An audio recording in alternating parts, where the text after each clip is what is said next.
Chicken, न दाल, न ढेर सारी सब्जियों की जरूरत, लेकिन जायका ऐसा जैसे कीमे के मजेदार कोफ्ते खा लिए हो। घर में कभी दाल, गोश्त, सब्जी मौजूद ना हो और आप सोच रही हो कि आज दोपहर या फिर रात के खाने में क्या बनाया जाए, तो फिर मैं कहूंगी कि ये रेसिपी देखें।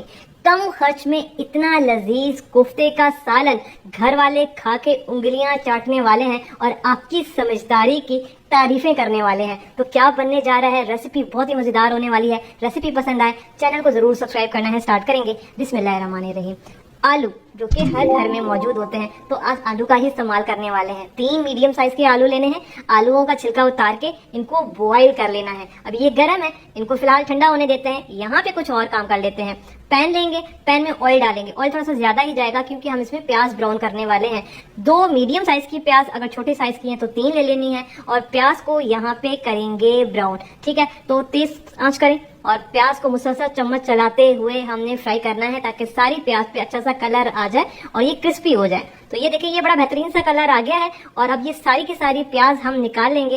प्याज हमारी यहाँ पे ब्राउन हो चुकी है। अब कुछ और काम कर लेते हैं। दूसरी तरफ हमें चाहिए होंगे, मेरे पास ये 3 छोटे साइज के टमाटर हैं, मीडियम साइज के हैं तो आपने 2 ले लेने हैं। और ये जो प्याज हमने ब्राउन करके रखी हुई थी, इसमें से आधी से ज्यादा हम निकाल लेंगे।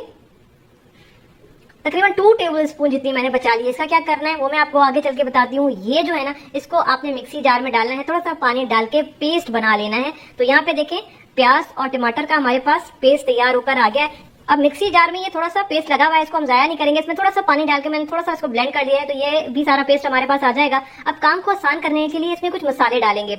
2 टीस्पून कुटा हुआ या फिर पिसा हुआ धनिया और 1 टीस्पून पिसा हुआ जीरा, हाफ टीस्पून हल्दी, 1 टीस्पून कुटी हुई लाल मिर्च, 1 टीस्पून इसमें डालेंगे नमक और हाफ टीस्पून मैं इसमें पिसी हुई लाल मिर्च डाल रही हूँ। मिर्चें आप अपने टेस्ट के हिसाब से कम ज्यादा रख सकते हैं। और 1 टीस्पून कश्मीरी लाल मिर्च, ये सिर्फ कलर के लिए होती है लेकिन इसमें टेस्ट कुछ भी नहीं होता है। अब देखिए, ये हमारे पास काम हो गया है ना। अब हमारा काम यहाँ पे आसान होने वाला है। इसको साइड पे रखेंगे और ये जो आलू हमने बॉईल करके रखे थे, अब ये बेहतरीन से ठंडे हो चुके हैं। अब यहाँ पे हमने क्या करना है, 1 अदद लेंगे ग्रेटर और इसको ग्रेट करेंगे। हमें आलू आप चाहें तो मैश कर सकते हैं, लेकिन क्या है ना कि मैश करते हुए कहीं ना कहीं इसमें चंक्स रह जाते हैं, तो मैं इसको ग्रेट करूंगी ताकि इसमें किसी भी किस्म के चंक्स ना रहे। तो यहाँ पे देखें, आलू जो है ग्रेट हो चुके हैं। ठीक है, अब इसमें कुछ मसाले जाएंगे। तो क्या चीजें जाएंगी, हाफ टीस्पून इसमें डाल देंगे नमक, हाफ टीस्पून लाल मिर्ची पाउडर, 1 टीस्पून पिसा हुआ जीरा, 1 टीस्पून पिसा हुआ धनिया और 1/4 टीस्पून इसमें डालेंगे हल्दी, 2 हरी मिर्चें हम काट के डालेंगे और तकरीबन 1 टेबलस्पून या फिर 2 टेबलस्पून कटा हुआ हरा धनिया। और ये जो प्याज हमने बचाई थी ना, इनको मैंने ना हाथ की मदद से थोड़ा सा चूरा कर लिया है, तो ये चला जाएगा। अब इसमें जाएगा बेसन। देखिए, मैंने ये जो बेसन है ना, इसको थोड़ा सा आप फ्राई पैन में डालें और हल्की आंच पे इसको भूनें। जब ये खुशबू आना स्टार्ट हो जाएगी बेसन में से, तो इसमें से ये बेसन आपने निकाल लेना है। तो ये मेरे पास भुना हुआ बेसन है, तो इसमें तकरीबन 3 टेबल स्पून डालेंगे भुना हुआ बेसन। कच्चा बेसन नहीं डालना है वरना फिर उसका टेस्ट आएगा। और 2 टेबल स्पून हम इसमें डालेंगे कॉर्नफ्लोर। ठीक है, वही कॉर्नफ्लोर है जो हम सूप को गाढ़ा करने के लिए यूज करते हैं। आप मकई का आटा मत समझ लीजिएगा। और अब हमने इसको अच्छा करना है मिक्स, ताकि इसमें मसाले भी अच्छे से मिक्स हो जाए, बाइंडिंग अच्छी सी आ जाए। अच्छा, मिक्स करते हुए अगर आपको ये मिक्सर थोड़ा सा गीला लगे ना, तो आप इसमें थोड़ा सा बेसन मजीद ऐड कर सकते हैं, लेकिन बहुत ज्यादा नहीं कीजिएगा वरना फिर बेसन का टेस्ट आ जाएगा। तो ये देखिए, मैंने यहाँ पे इसकी मिक्सिंग कर ली है और अब जो है ना, इसके कोफ्ते बनाना स्टार्ट करेंगे क्योंकि हम बना रहे हैं आलू के कोफ्ते। तो यहाँ पे हाथों को थोड़ा सा कर लेंगे ग्रीस, थोड़ा सा ऑयल लगा लेंगे और मिक्सचर लेंगे और यहाँ पे कोफ्ता बनाएंगे। अच्छा, कोफ्ते आपने बहुत बड़े साइज के नहीं बनाने, एक नींबू होता है ना बड़े साइज का, आपने नींबू के साइज का कोफ्ता रखना है। ठीक है, छोटे छोटे से हम कोफ्ते बनाएंगे। ये देखिए, ये साइज होना चाहिए, इससे बड़ा साइज आपने कोफ्ते का नहीं रखना है वरना फिर अच्छा नहीं लगता है। तो ये देखिए, ये सारे के सारे कोफ्ते हमारे पास तैयार हो गए हैं और अब ना इनको करेंगे फ्राई। तो यही वाला ऑयल यूज करेंगे जिसमें मैंने प्याज को ब्राउन किया था, इसको दोबारा से मैंने गर्म कर लिया है। आंच को मीडियम करेंगे और मीडियम आंच पे ये कोफ्ते हम डाल देंगे। ठीक है, और मीडियम आंच पे हमने इनको फ्राई करना है, हल्का सा लाइट गोल्डन कलर आ जाए और ये अच्छे से क्रिस्पी हो जाए। तो बहुत ज्यादा टाइम नहीं लगेगा। आलू के कोफ्ते हैं, बहुत सारी मेरी बहनें कहती हैं कि आलू के कोफ्ते हो गए या फिर कबाब हो गए वो टूट जाते हैं, लेकिन ये बिल्कुल भी नहीं टूटेंगे, बहुत अच्छे बेहतरीन से क्रिस्पी हो जाते हैं। तो ये देख रहे हैं, तो ये जी इन पे बड़ा अच्छा सा कलर आ गया है। ठीक है, बस ये जब कलर आ जाएगा तो ये सारे के सारे कोफ्ते हमने निकाल लेने हैं। ये देखें, बड़ा जबरदस्त इसमें कलर आ गया है। बाकी के भी हम इसी तरीके से फ्राई करेंगे और यहाँ पे ये हमारे पास ढेर सारे कोफ्ते तैयार होकर आ गए हैं। ठीक है, अब दूसरी तरफ मैंने क्या किया है, ये ऑयल है काफी सारा था तो मैंने ये ऑयल कम भी कर लिया है और थोड़ा सा इसको ठंडा भी कर लिया है, काफी गर्म था। और उसके बाद हम इसमें डाल देंगे 1 टेबलस्पून भर के लहसुन अदरक का पेस्ट। बस थोड़ा सा इसको फ्राई करेंगे, कलर आने देंगे लहसुन अदरक पर। और ये देखें ये लाइट गोल्डन कलर का हो गया है और खुशबू भी आना स्टार्ट हो चुकी है। अब ये जो पेस्ट हमने तैयार करके रखा था ये हम इसमें डाल देंगे और थोड़ा सा डाल देंगे पानी।